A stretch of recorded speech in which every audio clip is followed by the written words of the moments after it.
Singapore is full of treasure, art treasure, works by some of the most famous artists in history. You just need to know where to look. I'm Arthur Sim, arts correspondent for the Straits Times. Come with me and I'll show you where to find it. Arthur with O.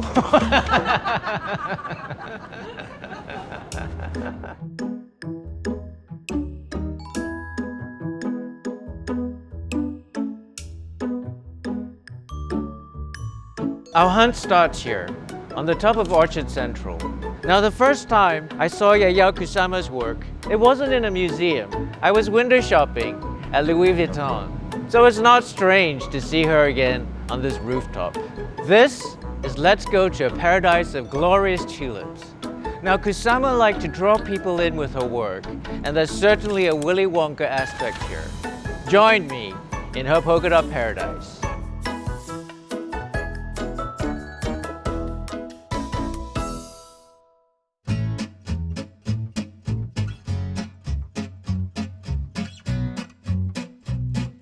For more bliss, there is this, love. There are many versions of this around the world. This one's here at Winslow Plaza. Robert Indiana first created love as a greetings card for a museum, but it was so successful he decided to turn it into this sculpture. That was in the 1960s, but it's still popular today. And it still has that feel-good hippie vibe too.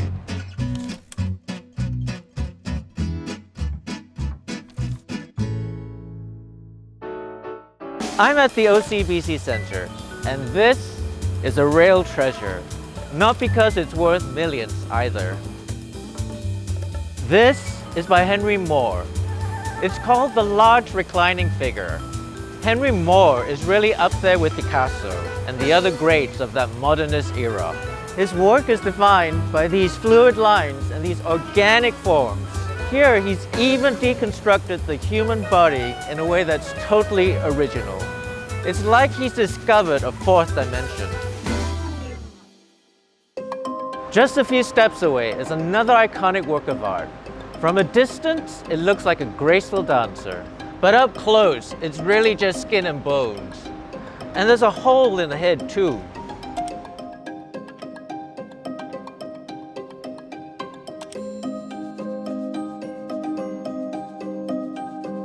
I'm at UOB Plaza, and this is by Salvador Dali. It's called an homage to Newton, Isaac Newton, the man who discovered gravity and the father of modern physics. It's really creepy because Dali liked to shock, and here he's also being a bit ironic. It's really a zombie, right here in the middle of the financial center. It's surreal, so surreal, I think it's perfect. Over here, we have what looks like a very happy, well-fed pigeon. It's by Fernando Botero, and it's called Bird. With art, there's usually more to it than what you see. Some have said that Botero's early work was satirical. He didn't grow up rich, so some believe that his early works may have been a commentary on the excesses of wealth. So is this a symbol of peace and prosperity? Or could this bird have more to say?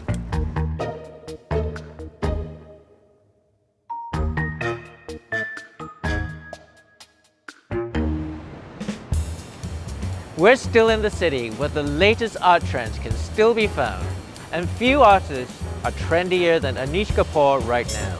I'm here at the Ocean Financial Centre, and this is Tall Tree in the Eye.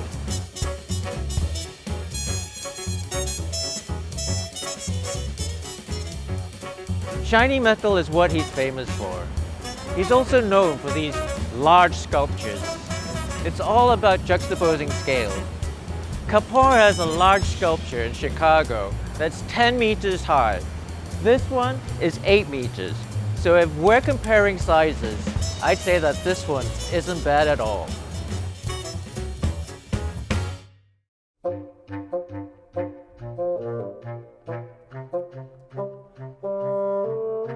For many Singaporeans like me, old, Ng Eng Teng's work would be our first exposure to sculpture.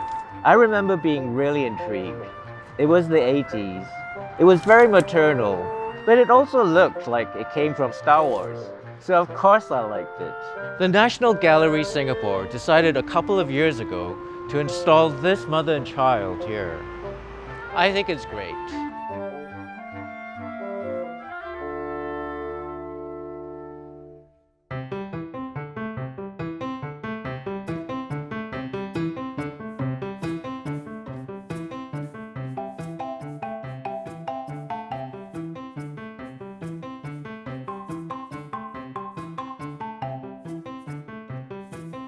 We are here at the Lichtenstein Sculpture Plaza in Millenia, Singapore. There are 6 sculptures here by an artist who's better known for paintings derived from comic books. His sculptures are more minimal.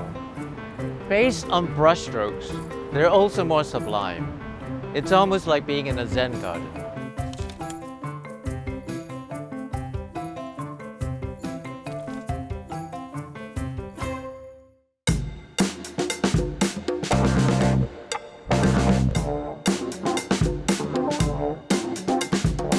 This riot of a work is called Rising.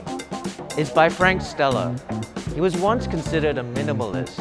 His works were so austere, they were basically black canvases with white lines. By the late 1970s, his paintings began to take on a 3-dimensional quality. But if you look closely, you can actually see the layers. What I like about this work is that it was created specially for this space. And this mural, just like Gothic stained glass windows, is inspiring.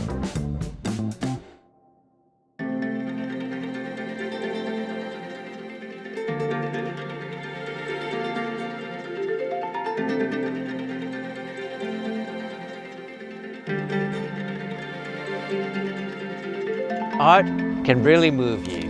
And this is Planet by Quinn. It's a depiction of his son sleeping, but it's also a really good reflection of contemporary art today. The weight of it is balanced at just one point, where it's connected to the earth. It's about the fragility and vulnerability of life and our relationship with this earth. It's a contemplative work, well worth the trip, and the perfect place to end our art safari. I'm Arthur Sim. Look me up on straitstimes.com to find out how much all this art is worth.